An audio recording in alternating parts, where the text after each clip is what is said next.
Welcome back to Elizabeth Plants. My name's Elizabeth and today we are going to go through my favorite houseplants and my favorite planty things, at least right now.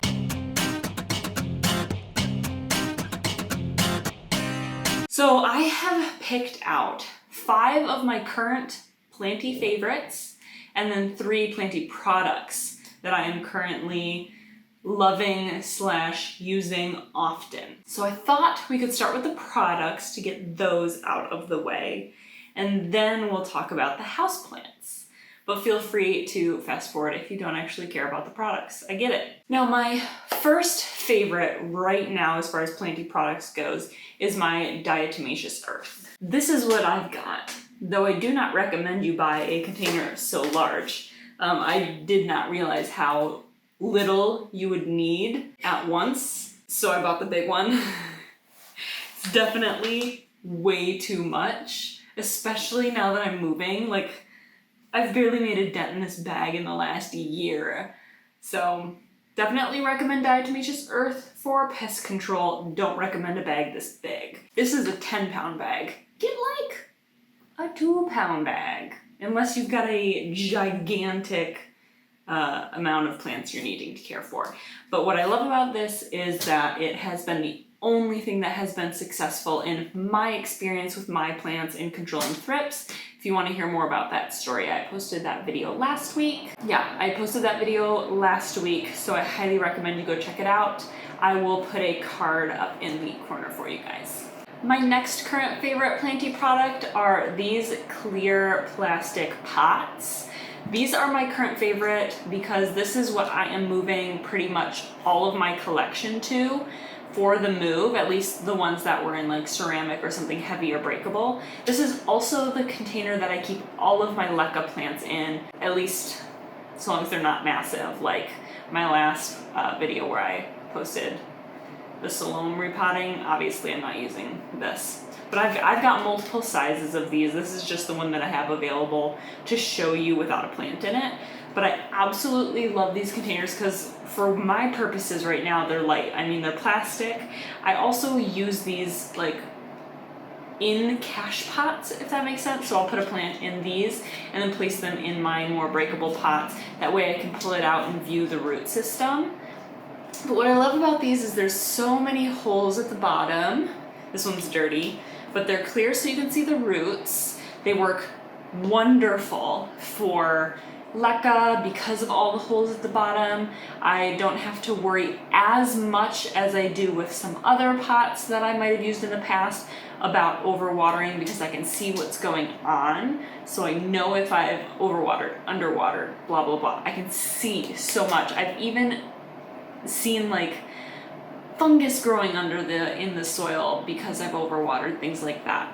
So I absolutely love these and highly recommend them. Now this one specifically is just one that I have, but I have multiple brands. I don't necessarily have them, yeah, I can't see a plant in them from here, but I definitely have had multiple brands. I've had ones with the slits up on the side. Now I recommend the ones with the slits on the side for things like leca. However, for soil, I do not recommend those ones because they dry out way too fast in my experience, especially a plant this size. Maybe for a larger plant that would do, but I only use them for plants about this size-ish, and the plants dry out so quick if they're in soil, but that, like the slits on the side, is wonderful for leca. Yeah, this is my second product. And my third favorite product right now is self-watering pots. Now in particular, these ones have been my favorite so far. However, I've got quite a couple brands so long as the reservoir comes out and it has some type of water level indicator. These have been saving my life recently. I have been so busy with finishing up working, transferring my jobs and things like that, packing for the move, and just like finishing up summer events, that some of my plants could be very easily neglected, except I've got them in self-watering. So this particular plant is in LECA, but I've got plenty of self-watering plants that are not in LECA, and this pot in particular, I absolutely love either way. It works wonders and has been saving my life. Now I have featured these ones in a video before. I've also featured a couple of my other self-watering pots in videos in the past. I can't link them all on the video right now, but definitely go to my channel and just like in the channel search, type in self-watering. I've got lots of self-watering videos. Now that's the stuff. Right, that's the cool stuff. That's what's been saving my life right now. I would like to give an honorable mention to clear plastic bins, and that's just because that's what I plan on moving my plants in. So I've been slowly, I mean, you can tell I don't have a shelf here anymore. I've been getting rid of furniture, and unfortunately sometimes that means plant shelving.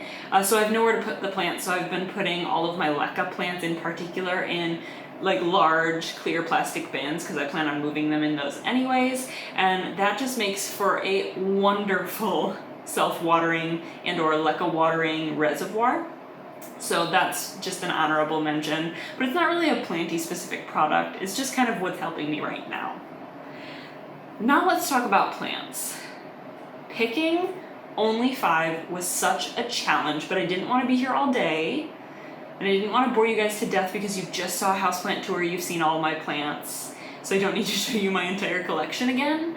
So narrowing it down to 5 was so hard. So what I did is I went around and I picked the plants that I see often, and every time I see them, I sit there and admire them.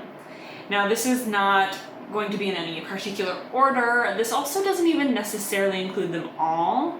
I narrowed it to 5. Like I said, no specific order. Let's just get started. Now the first one that I would like to mention is my Philodendron Giganteum Variegata. I think that's its official name.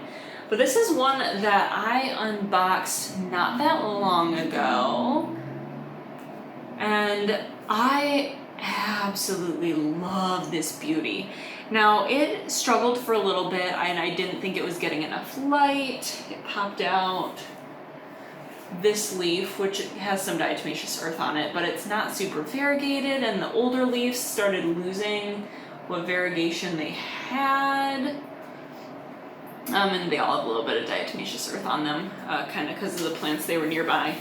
But I was starting getting very sad about that, and so I stuck him in my greenhouse. When I had my greenhouse, I no longer have the greenhouse for him to be in, but right under a grow light, he popped this baby out, and then he was in the process of popping this baby out. Started that process, and I can see it. I don't know if you're gonna be able to see it, but this one's already pretty variegated, and he just seems to be loving the life that he lives here. So we are a fan. We are absolutely a fan. As you can see, he's in LECA. So he is currently living in a plastic bin, like I mentioned, with a couple of the other plants, and he's just loving his life. Might need to repot though before the move, which I should get on quickly because there are tons of roots down here, and the camera's not picking up how white they are, but they are white. So he's definitely loving life. The next plant on my list is actually one I don't feature very often, but see all the time, and has been growing like wildfire. And that is my, and I'm going to butcher, I know that I am probably mispronouncing this, but Philodendron Atabapoense? Atabapo something. Covered in cat hair right now. My cats are shedding. But this is a plant that I've had for quite some time now, and has just been kind of chugging along kind of on its own with no, like, not much attention. But as you can see, like, this leaf is getting huge, super long, and we've got one over here on the other side of it that's getting super long right here. And I don't want to jinx it or anything, but I have not had to, it's leaning towards me, I have not had to really repot this guy in a long time. I have not witnessed a lot of leaf droppage. One time I accidentally knocked one off, but it like didn't even notice, just kept going.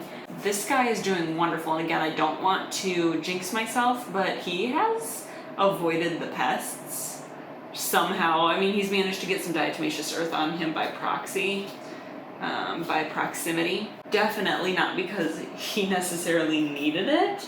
I have, yeah, see, I'm looking at all the leaves and literally doing great. Such a beautiful plant, makes me so happy, and I literally give it almost no attention. And he's in soil, so doing pretty phenomenal. Roots are just starting to poke out the bottom, so definitely someone I might repot after the move. But look at this, huge. Huge, huge, huge. Now it's only fitting that the next plant is my Philodendron Paraiso Verde. I mean, it only makes sense that this guy is on this list, right? I mean, I just finally got one that actually has variegation. Hopefully it's showing you. It has not dropped any leaves since I got it. This one's still yellow. This one's a little bit yellow. You can see it better on camera than in person. It's also popping out this new leaf, and underneath that already has a new grow point. So we've got him in LECA, and he seems to be loving it. Absolutely thrilled. I'll give you one more look. I set this one next to the Giganteum just because I think they look really cute together. Absolutely a fan. Absolutely. Now my next plant is a doozy. So if you recall in a recent large plant repotting, I had a mixed pot of golden dragon and like lime fiddle or something like that. This guy made it onto the list. You aren't even gonna be able to see me, but I absolutely love this plant. He just like keeps going at it. Very minimal needs, like look at that. He's doing phenomenal. And he just kind of continues trucking along on his merry way. He's gonna be a difficult one to move with, but I love it. Absolutely love it. Look how big this is. And my final current favorite is actually my Melanocrysum. So I don't show you guys this guy very often because we went through a rough patch where he wasn't doing anything, and I was really frustrated at that time, and you're not even going to really get to see the full beauty. He recently popped out this absolutely gorgeous leaf up top after having kind of popped out crusty little wrinkly ones for a long time. And then I trimmed him back, popped out this one as his first new leaf after being trimmed up. That's a little bit off of frame, but it is also popping out another one from this gigantic beauty, and I mean, even just my hand next to it, you know it's huge in comparison to my face. But that's not even the coolest part, like that's wow. But the trimming that made this leaf possible, these are two of the original leaves down here. They're not that impressive, and they have a lot of like damage from transport that they've had for a long time. I've got a couple of cuttings that I've placed in the soil down here that have been not fruitful, and then I took a couple cuttings off the top, and I'm not going to be able to do it really good justice, but these are the cuttings. I'm a little shaky, but look at this beautiful little leaf. We've got a fun little misshapen one behind it. It's poking out another one right here, and we've got this one. And then up here we've got another one coming out, and this is a really old cutting from him. Like a year and a half, maybe 2 years in the making, I don't even know, a long time. And it's finally popping out a leaf. Now it's been unfurling for a long time, so I'm fully prepared for it to like not.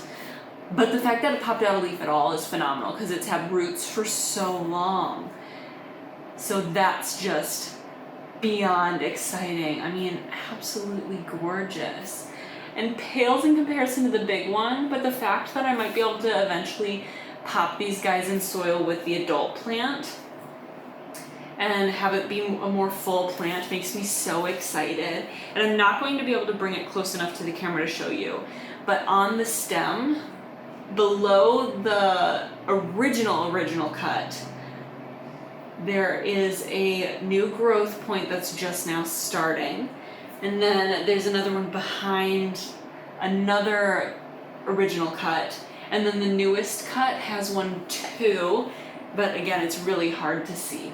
So we've got a bunch of teeny tiny growth points, and I'm really hoping that I can encourage them to become new branches or even just a leaf. That'd be phenomenal. I am so pumped for this plant. Absolutely so pumped. So I know this video is a little bit shorter than my normal videos, but I didn't really want to give you guys too much of an overload this week. I also am pretty busy in the weekend, which is usually when I film and edit.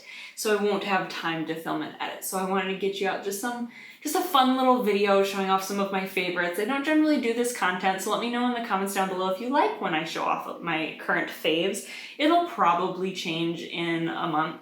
So let me know if that's something you want to see more regularly, or particularly maybe a move specific one. Yeah, let me know in the comments down below. If you like this kind of content, give me a thumbs up so that I know to make more. Subscribe and ring the bell if you want to see more houseplant content, and I will see you next time.